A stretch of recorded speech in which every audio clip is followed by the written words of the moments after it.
And I opened it up, and the fucking smell that comes out of 75 different people's shit rags. It's kind of like a cross between like when Ghostbusters cross streams and in Indiana Jones when they open up the Ark of the Covenant and all the Germans are like, ah!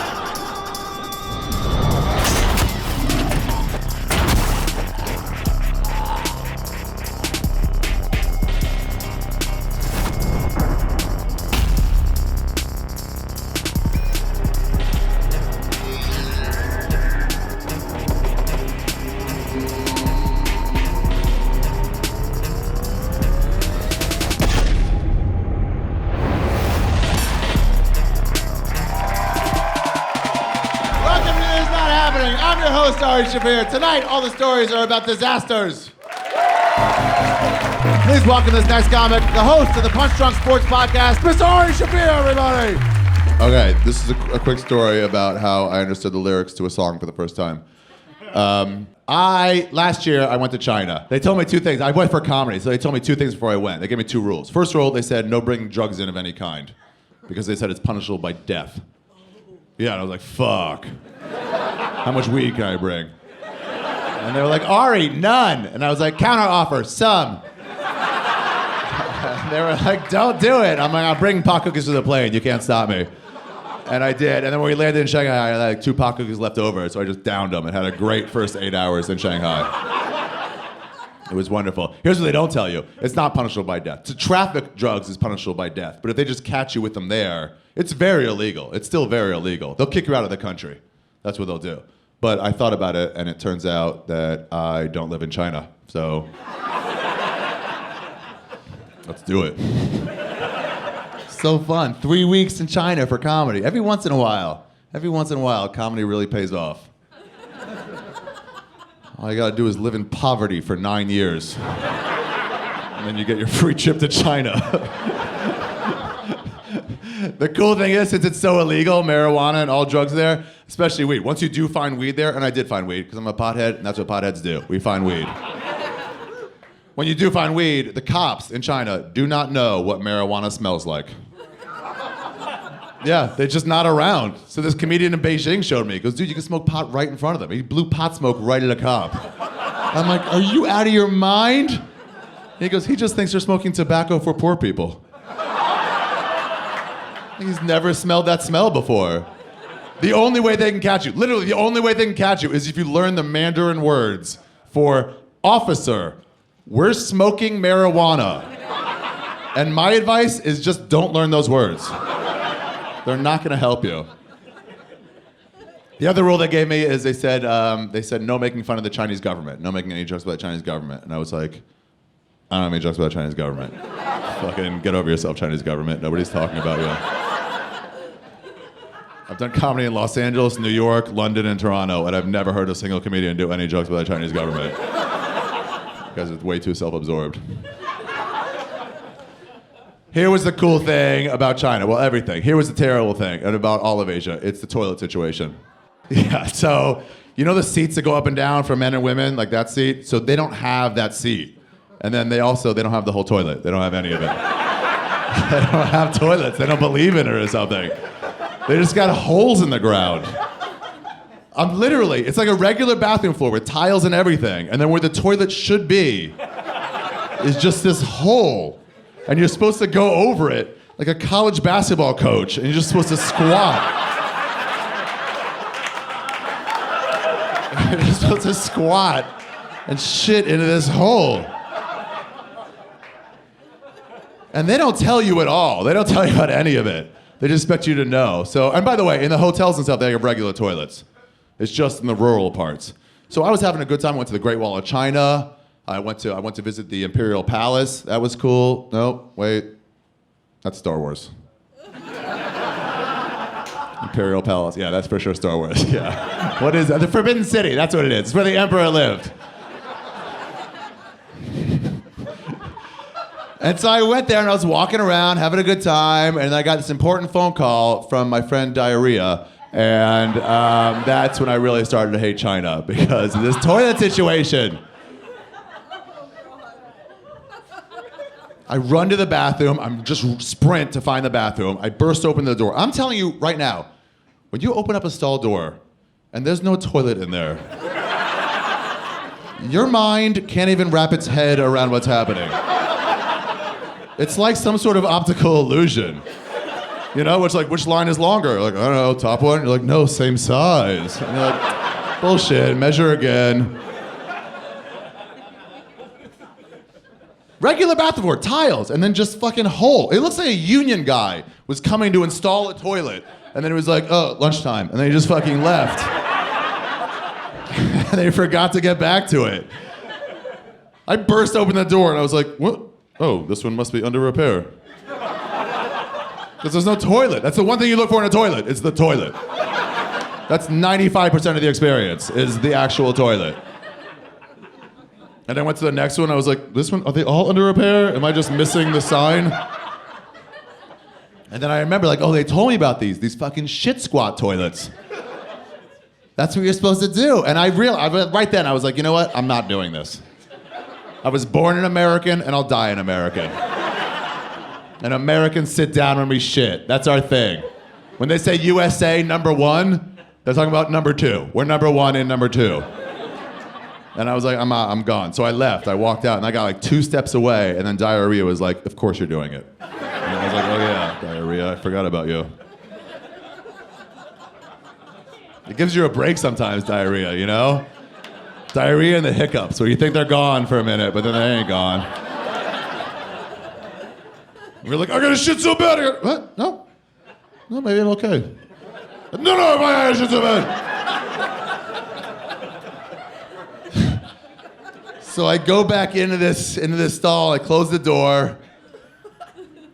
Side note, by the way, there's a trash can in there, and all these, don't fucking look in the trash can because they don't flush their toilet paper, they throw it away.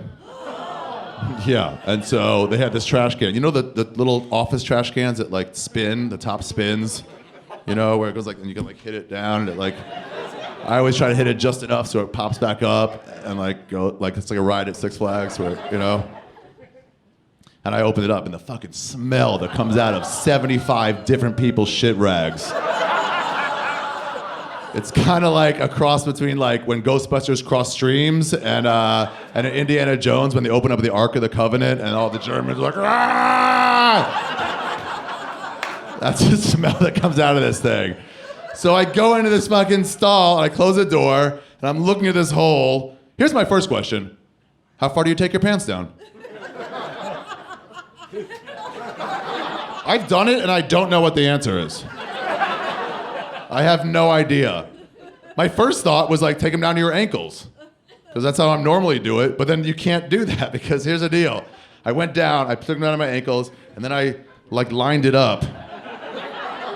And I'm like, hold on a second.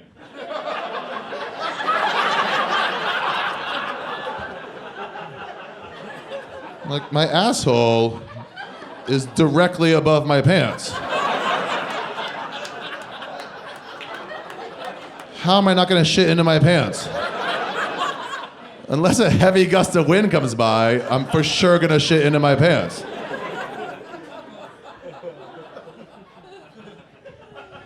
And by the way, I thought about it, and I realized that shitting into your pants is actually a lot worse than shitting in your pants.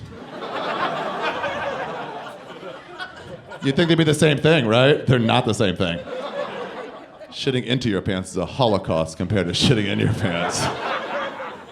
Because if you shit in your pants, and let's be honest, a lot of us have done that. Am I not wrong? Like, I mean, like after 9th grade. It happens. Whatever, you're drinking and you sneeze. That's not your fault. That's just destiny. That's just destiny. But what do you do when that happens? I know what I do. I go home. I go home because I'm a grown man and I have shit in my pants and I can't be out with people. Just can't. I can't be out with people with shit in my pants. I think about it usually for a second, like, how much shit is in there? You know, like it goes to my head, and then I realize it doesn't matter. It does not matter. It could be a shart and it could be an unloading. Either way, I'm a grown-up and I have shit in my pants and I can't be out with other people. No matter what I'm doing, I could be in line in a movie and I'm like, hey, you guys, that's so funny. Achoo! I'll see you guys later. You're like, what? Where are you going? You won't want to see the movie? I'm like, yeah, I don't want to see it anymore. You tell me how it was. And you just fucking slowly, just real slowly walk away. You don't want to jostle at all, you know what I mean? Just even steps. It's just gonna be a little bit warmer than it was before.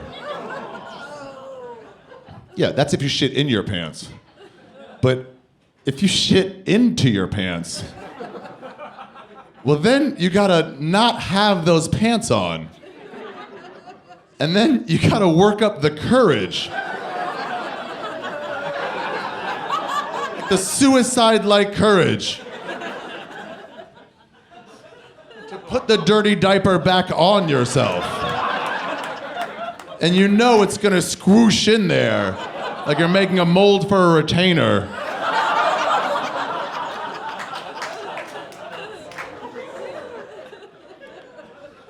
So anyway, it's not down to your ankles, I don't think. And by the way, the one time you want handicap bars to hold on to, they don't have handicap bars. They make you be fucking zen about it. You just gotta fucking use your core. So I don't know what the answer is. They don't help you in any way, by the way. There's no diagram. There's no fucking help along the way. Everything has a diagram on it. A hand dryer in a bathroom. Fucking a big machine that's right next to the sink with one button right in the middle. They're like, nah, you'll never figure this out. So they put a little cartoon on it of somebody pushing the button and then somebody else drying their hands or taking the bacon. That's a hand dryer. Chinese shit squat toilet? Nah, figure it out. It's intuitive. So I have no idea. I didn't know what to do. So here's what I did. I don't know if this is right or wrong, but I took my shirt off. And you know the hook that's on the door of the bathroom stalls? I just sort of hooked it on there. And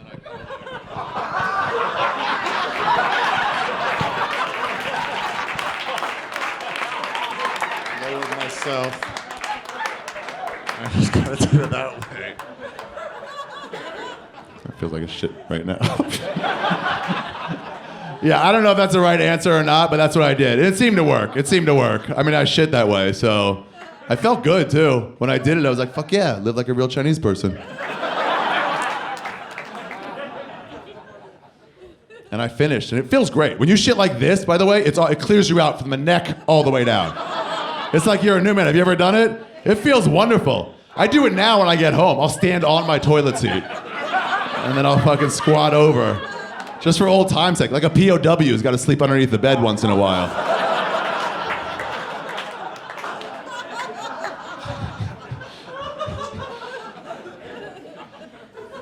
And I did it, and I felt great. I felt wonderful. I was very careful not to let my balls touch the surface of the thing, because I have very long balls.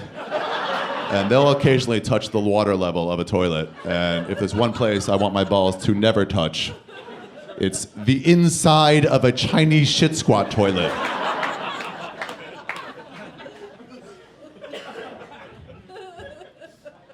So anyway, I finished, and I was like, yeah, I did it. I got up to wipe, and that's when I found out that they don't offer toilet paper in China. Yeah, they don't believe in it. I think their theory is, you're the one shitting, you clean it up. And that's not wrong. It's not even that it's wrong. I'm just saying you should warn people. You should let people know. Like everyone who lands at the airport with a round eye, they should give them a pamphlet and be like, here, you're gonna have some problems.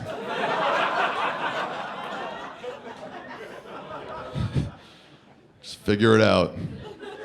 I'm standing there, I'm like, what am I gonna do? Well, anyway, here's the deal. 5 days before, I landed in Shanghai. It's the first place I got to.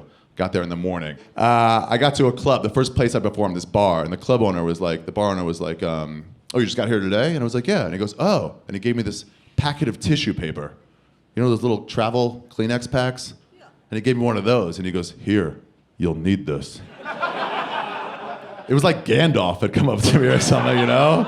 And I was like, what will I need it for? And he just goes, you'll know. But he was right, though. He was right. I was standing there in that fucking toilet at Forbidden City, and I was like, what am I going to do? I was like, I got no toilet paper!